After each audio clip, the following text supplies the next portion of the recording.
ma chère collègue Hadja Habib, ministre des Affaires étrangères, des Affaires européennes, du commerce extérieur et des institutions culturelles fédérales de Belgique. C'est un grand plaisir de vous recevoir ici au Maroc. Cette visite s'inscrit dans une phase de renforcement des relations bilatérales entre les deux pays. Il s'inscrit dans une séquence très positive de nos relations bilatérales, marquée par une régularité des visites ministérielles, parlementaires et autres. Il reflète aussi l'amitié, l'estime, la considération entre les deux familles des deux pays et qui constitue un élément très positif de la relation bilatérale. La relation entre Sa Majesté le Roi Mohamed VI et Sa Majesté le Roi des Belges aide et constitue un élément positif de cette relation. Nos échanges ont été très fructueux. Ils nous ont permis de concevoir, de discuter des moyens de bâtir sur une amitié ancienne, sur une coopération fructueuse.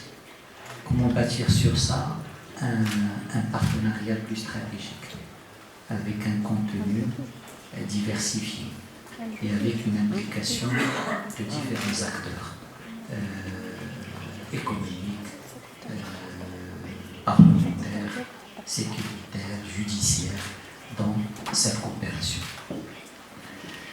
Notre dialogue politique est régulier. Nous-mêmes, on échange par téléphone sur beaucoup de sujets. Mais on va le structurer davantage entre les deux diplomaties,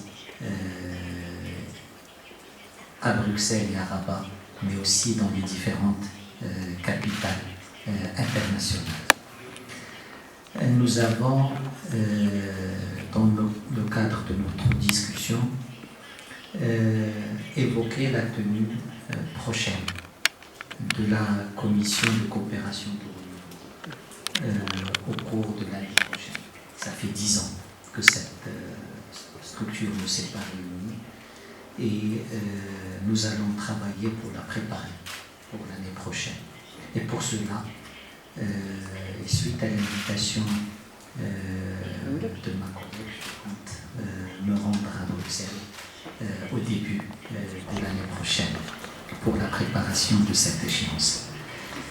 Nous avons passé en revue les différents volets de notre coopération bilatérale en relevant que notre coopération économique est très positive. La Belgique est le 12e partenaire commercial du Maroc. La Belgique est le 10e investisseur au Maroc. La Belgique est le 7e pourvoyeur de recettes touristiques au Maroc. Et la Belgique est 7e en termes de transfert des Marocains résidents à l'étranger. C'est dire la place particulière de la Belgique au Maroc. Discuter, nous allons poursuivre ça lors du déjeuner, comment renforcer cette coopération économique, comment en particulier au niveau des échanges commerciaux. C'est la Belgique qui est dans le top 10, le Maroc n'est que 42e fournisseur de la Belgique et 42e. Donc comment renforcer ça en construisant sur la mission économique qui a été conduite par Son Altesse Royale Princesse Astrid, je pense en 2018, et qui a permis d'ouvrir et d'identifier beaucoup d'opportunités. Nous allons examiner tous les moyens pour renforcer cette dimension de notre relation. Pour promouvoir encore ces échanges humains entre le Maroc et la Belgique, mais aussi pour éviter toutes les pollutions qui viennent et cette dimension humaine. C'est pour cela que nous avons aussi convenu d'établir un groupe de travail sur la migration qui tiendra sa première réunion au début du mois de décembre de cette année. Nous avons aussi établi un groupe de coopération judiciaire qui se réunira à Bruxelles au mois de décembre de cette année. C'est dire que tous les mécanismes de coopération seront réactivés rapidement pour refléter cette volonté de hisser les relations à un niveau stratégique. Le Maroc apprécie aussi énormément le rôle joué par la Belgique pour le renforcement de la relation entre le Maroc et l'Union européenne. La Belgique a toujours été un allié et un soutien à cette relation entre le Maroc et l'Union européenne. Nous allons examiner également comment renforcer ce rôle dans le cadre de cette conjoncture internationale et régionale. Le cadre juridique, je pense, est déjà riche en conventions, mais il y en a d'autres qui sont en préparation et que nous allons essayer de finaliser en perspective de la commission de haut niveau qui se tiendra l'année prochaine.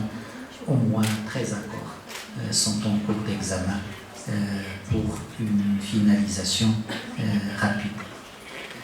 Nous allons poursuivre nos discussions au sujet des questions régionales et internationales. Et là aussi, je pense qu'il y a une large convergence. Nous sommes, comme le dit ma collègue, des like-minded. Et sur beaucoup de questions, nos positions sont convergentes. Mais mieux que ça, notre volonté, c'est que ces positions convergentes puissent donner lieu à des initiatives conjointes, sur des problématiques globales comme les changements climatiques, comme la lutte contre le terrorisme, comme la déradicalisation, où je pense que le Maroc et la Belgique peuvent porter des initiatives au niveau des organisations régionales et internationales sur la base de leur expérience nationale, mais aussi sur la base de notre coopération bilatérale. Enfin, nous allons travailler pour créer une dimension africaine de notre relation bilatérale à travers une triangulation Belgique, Maroc, Afrique, dans les domaines politiques, dans le domaine économique et commercial et dans le domaine également de la stabilité et du développement du continent africain. Donc sur ces questions-là aussi, je pense qu'on est en train d'ouvrir un nouveau chapitre dans nos relations bilatérales grâce à cette visite de travail et grâce à toute la bonne volonté des deux côtés. Et je tiens à remercier Madame la Ministre pour son implication personnelle pour créer les conditions de cette nouvelle phase de nos relations bilatérales et ramener les différents acteurs gouvernementaux, politiques, économiques à s'inscrire dans cet esprit très positif. Encore une fois, bienvenue et nous sommes très très heureux de vous voir ici, mais aussi des résultats de nos échanges. Merci beaucoup. Merci, cher Nasser. Alors, j'ai pour habitude de dire bonjour dans la langue locale et c'est avec beaucoup de plaisir que je vous dis Salam alaikum. Le Maroc, vous le savez, pour la Belgique et pour l'ensemble de l'Union européenne, d'ailleurs, un partenaire historique et stratégique en matière de commerce, de stabilité régionale, de sécurité, de migration, de climat, d'énergie et de lutte contre le terrorisme. Le Maroc est également le pays d'origine de centaines de milliers de Belges, ces Belges dont les parents, les grands-parents sont venus du Rif, des régions de Tiznit et du Souss, de Rabat, de Tanger et de bien d'autres villes encore, lient nos pays à jamais. Ils ont contribué par leur travail à l'essor de la Belgique, dans les mines, dans le métro, dans les industries. Les enfants, les petits-enfants de ces immigrés expriment aujourd'hui leur talent dans de nombreuses disciplines qui vont des arts au sport de haut niveau en passant par la politique ou encore l'enseignement. Ces Belges d'origine marocaine constituent comme un trait d'union humain entre Rabat et Bruxelles, cher Nasser. Et comme l'a très bien écrit Tahar Ben-Jelloun, il n'y a pas mieux que le regard et le toucher pour savoir où on est. Et j'ai retrouvé ici les regards de ces enfants d'immigrés avec lesquels j'ai grandi dans les rues de Bruxelles. Je sais donc où je suis. Aujourd'hui, je me réjouis de notre volonté de partager, de progresser davantage dans nos relations bilatérales, économiques et commerciales et lancer un dialogue stratégique afin d'optimiser notre coopération dans divers domaines.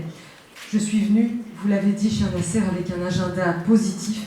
Je suis venue pour consolider notre partenariat stratégique.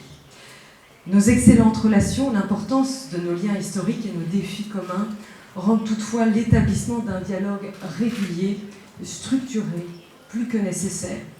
En ce qui concerne nos relations économiques et commerciales, le succès de la mission économique princière que tu as évoquée en 2018 a illustré l'intérêt des entreprises belges pour le Maroc et a offert de très nombreuses opportunités. Je suis très heureuse d'ailleurs d'apprendre que des entreprises marocaines manifestent de l'intérêt pour la Belgique. Ces échanges, ces contacts doivent se poursuivre et je me félicite de votre soutien et de votre volonté. Malheureusement, l'époque que nous vivons nous amène aussi à parler des conflits et les violations flagrantes continuent en ce moment en Ukraine. Nous avons exprimé notre profonde préoccupation face aux répercussions de cette guerre injuste et non provoquée de la Russie contre l'Ukraine. Cette guerre doit cesser et toutes les mesures que nous prenons, dont les sanctions, visent cet objectif. C'est cette guerre menée par la Russie qui est la seule responsable de l'aggravation de la crise humanitaire, alimentaire et énergétique mondiale.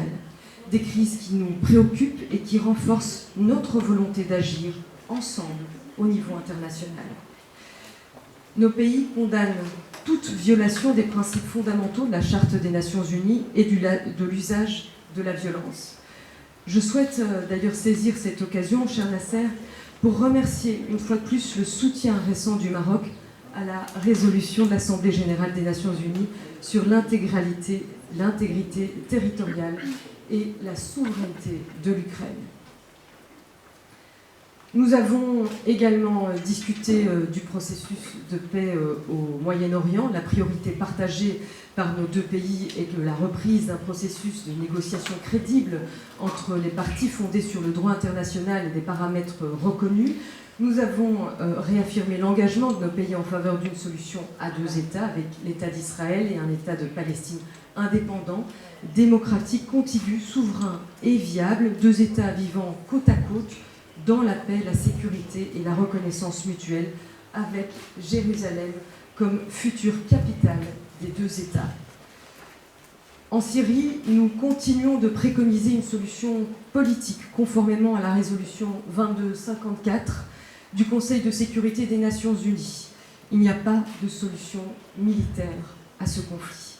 La normalisation des relations avec Damas ne peut se faire que si des mesures sont prises pour mettre en œuvre cette résolution. On a également parlé de l'Iran. La Belgique et le Maroc partagent les mêmes préoccupations concernant les programmes nucléaires et d'armement de l'Iran, ainsi que le soutien iranien des intermédiaires, des proxys dans la région, qui a des effets déstabilisants pour toute la région. Sur l'accord nucléaire, nous partageons la nécessité de le rétablir. Un accord nucléaire renouvelé reste une garantie de non-prolifération et donc de paix et de stabilité dans toute la région.